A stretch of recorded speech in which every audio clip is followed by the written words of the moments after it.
Vamos agora à entrevista do dia com Maria Lídia Flandoli. A urgência de mudança na gestão ambiental obriga candidatos a exibirem sensibilidade com a preservação da natureza nas promessas de retomada do crescimento.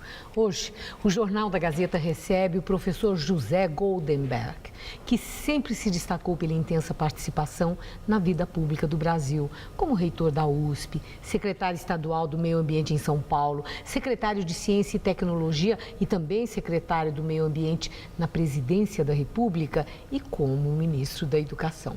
Professor, muito obrigada por estar conosco. Professora, eu queria primeiro ouvir do senhor. Já faz tempo que as mudanças climáticas deixaram de ser assim, mera projeção de futuro. Hoje, todos nós sentimos na pele os efeitos dessa mudança, seja na questão da água, de apagão, do ar que nós respiramos. O brasileiro tem essa percepção? Você quer uma resposta honesta ou doce? Doce não, eu quero a resposta assim, como o senhor enxerga? Olha, países em desenvolvimento como o Brasil são países em que a ênfase é toda em crescer e se desenvolver. E isso, frequentemente, acaba criando muitos problemas que depois fica muito difícil de resolver. Eu vou dar um exemplo para você. O Chile, que hoje é um grande exportador de salmão, teve uma ocasião em que o salmão estava acabando no Chile, por causa da exploração exagerada. Ou seja, se preocupar com o meio ambiente não é coisa de professor universitário, não.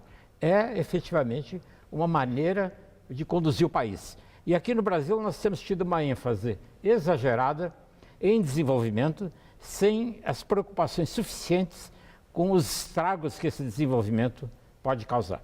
Agora, quando o senhor fala, então aí sugere sobre a responsabilidade do poder público, que é o promotor desse desenvolvimento, sem a responsabilidade com a preservação ambiental. Mas é aquilo que eu perguntei, e o cidadão, ele se dá conta disso? Que esse desconforto na a má qualidade de vida, porque a vida está piorando nesse sentido, que isso tem uma razão de ser e era previsível?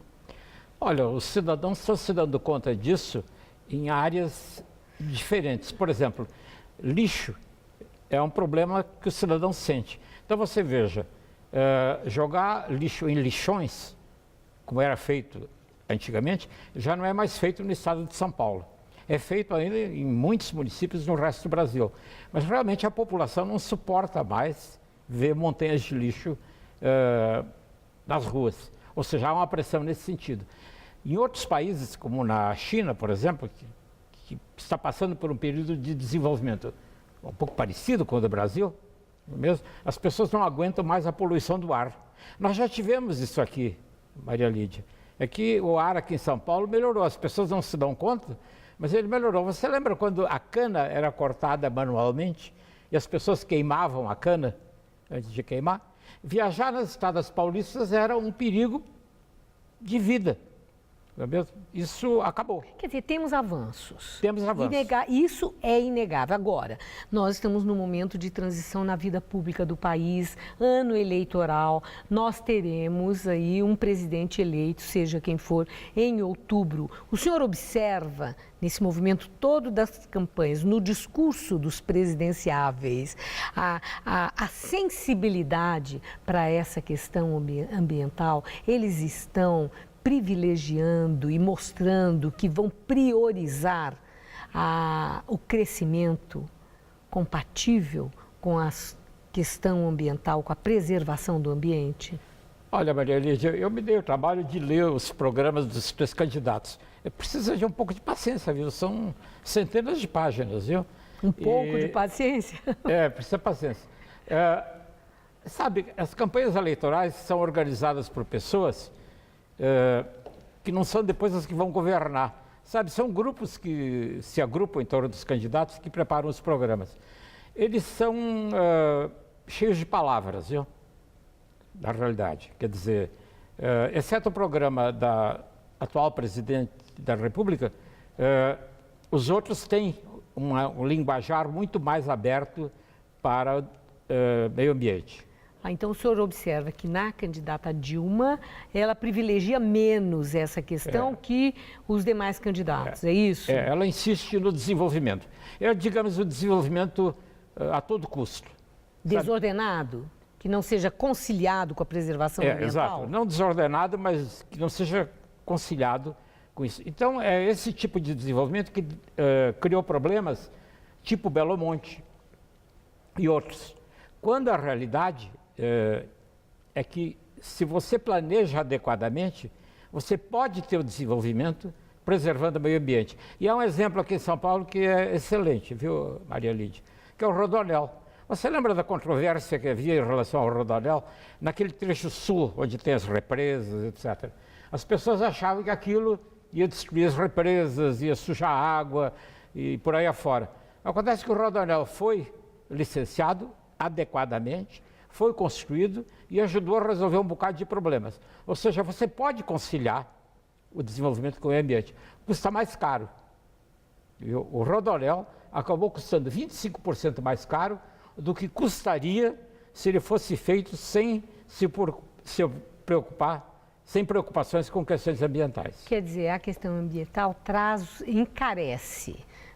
Isso vale também para a questão da energia. Nós temos fontes renováveis que podem ser mais caras, nós temos... E como fazer essa conciliação de forma a não onerar o cidadão, o consumidor, a não tornar as empresas menos competitivas?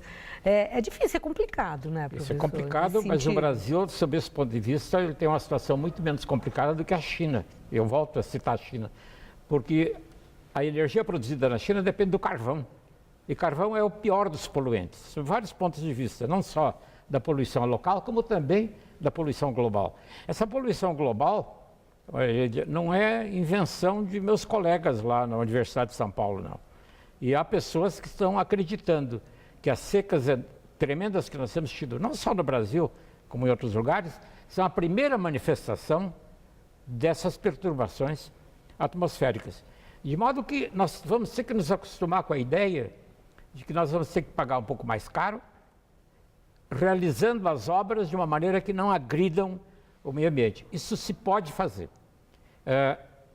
Entre os candidatos, quem tem, digamos, expresso mais preocupações nesse sentido é a Marina Silva, por causa da história pregressa dela como ministra do Meio Ambiente. O programa de Aécio Neves tem uma longa parte dedicada ao meio ambiente também. Agora, todos eles têm uma coisa em comum, Maria Lídia. Eles têm palavras adequadas, mas eles não dizem como que eles vão fazer. Bom, falando nisso, como eu tenho uma última pergunta, eu vi uma declaração do senhor que eu achei muito interessante, que o Brasil é uma potência ambiental por razões geográficas e que recebeu isso como herança divina. Nada fez para merecer. Nós nada fizemos para merecer. Mas o senhor destacou que é urgente que se promova escolhas. Isso.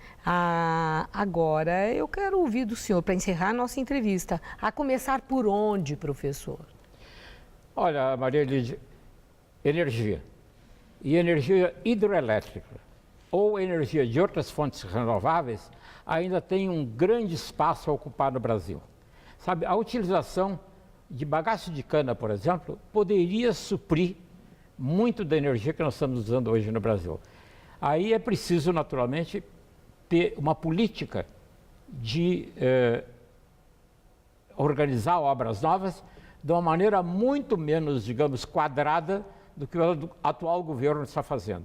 O atual governo está tentando administrar custos de energia e a maneira pela qual essas coisas são feitas. Precisa abrir e deixar